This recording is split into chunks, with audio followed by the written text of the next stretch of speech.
have Mark Buehrer. Mark is a professional civil engineer, an author, inventor, and the founder and director of the Bellingham-based 2020 Engineering and 2020 Net Zero Energy, DBA 2020 Lighting, and a founding partner of Smart Microfarms.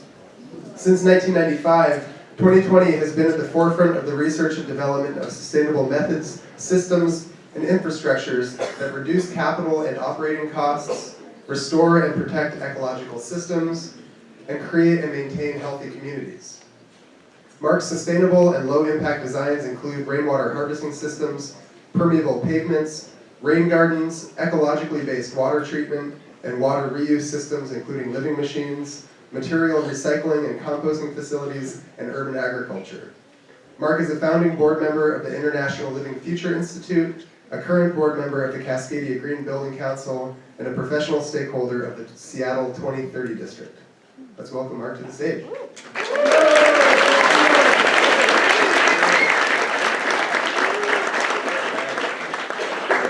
I just did a personal brain download and I found that there's still 12 brain cells working, so this could be really interesting. There should be enough. I'm an engineer, so that hopefully there's enough in here for you right-brainers and enough for you for like to think about creativity, because we need all the creative thought we can in this time we're in. So here we go.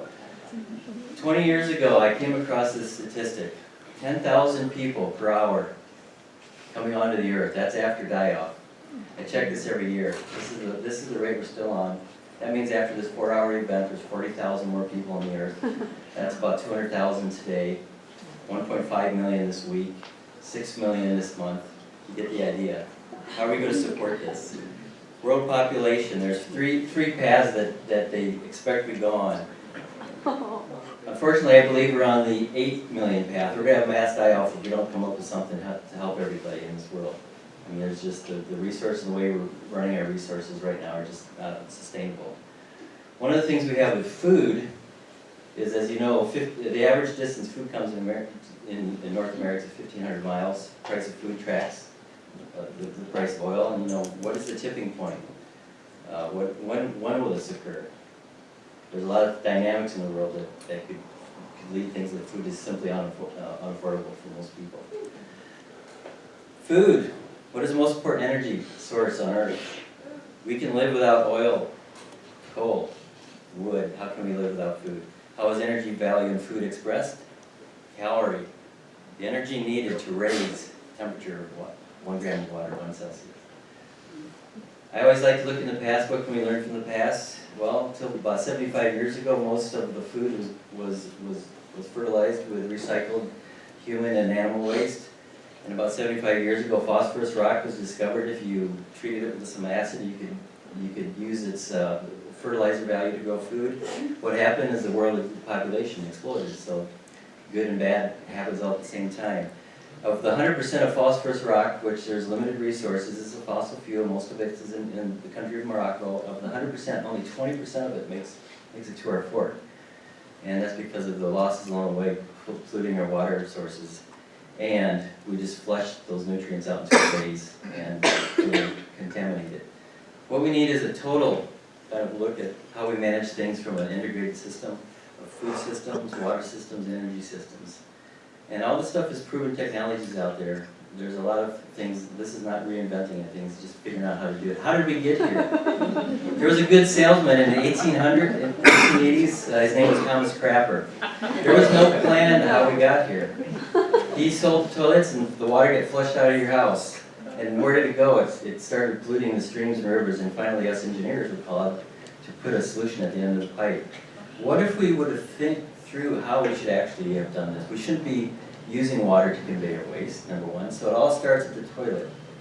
If we don't convey our waste, the solutions are very simple of capturing those nutrients. If we do flush it, we can still recycle those nutrients, and then we can put that back into our food cycle. So urine diversion is going to be key. In the country of Norway, it's mandated now that all toilets are urine diversion because they don't want waste of nutrients going out, including their bays.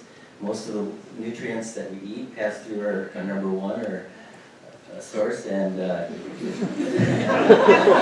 got 3 boys. I can talk about poop and pee all day, but trying to okay. much easier to source, separate out the nutrients at the source, and no surprise, the NPK, nitrogen, phosphorus, and potassium is pretty much ideal as it comes out from our body's processes. There's countries around the world, there's many different styles of urine diversion toilets. Our office has the only one in the United States.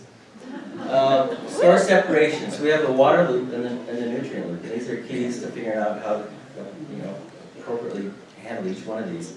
And my color codes down there are the nutrient flows, the food flows, and water, and the urine and feces. So you get into there's three parts. First, you collect it. So by diversion, you have collection sources for living off the rainwater that hits your roof. There's a collection system for that. The gray water collection, separating out the human waste from the other wastewater streams.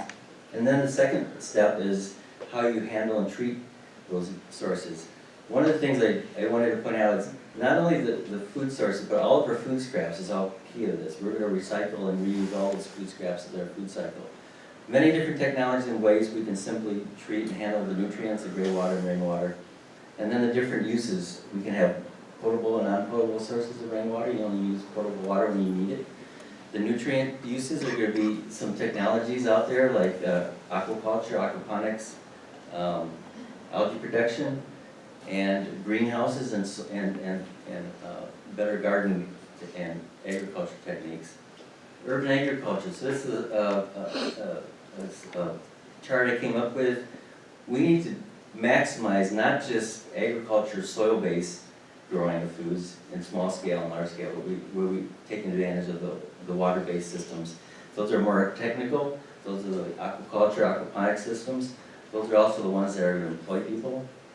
How does the food and the nutrients flow in and out of the system? And this is representing scales. Sometimes you can do it at your building or home scale. We have a worm factory in our kitchen at our office, so you can do it at that scale, or you can let the food and the nutrients cycle out to the peri-urban or rural areas and flow back into the urban centers.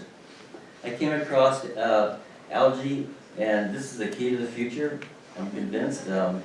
Algae can easily be produced. It only needs 3 ingredients: sun or light, nutrients, and carbon dioxide. So if you can imagine where those could be co-located to actually take a waste and a problem and turn it into a valuable resource. This is a poster I did for an international competition. This is highlighting, could you imagine something like this in the Bellingham waterfront, where we live? We have our farmers market, we have our aquaponics, we're feeding our chickens and goats and all those things, and having a great place to live and learn. So what is the urban agriculture kind of aquaponic system? Some of the slide here got lost, but 5-acre facility doing aquaponics can feed 700,000 people in a year, 17,000 people, vegetables, and those are the things that we're going to build here, and people are going to come here and learn how to do this and take it back to their places.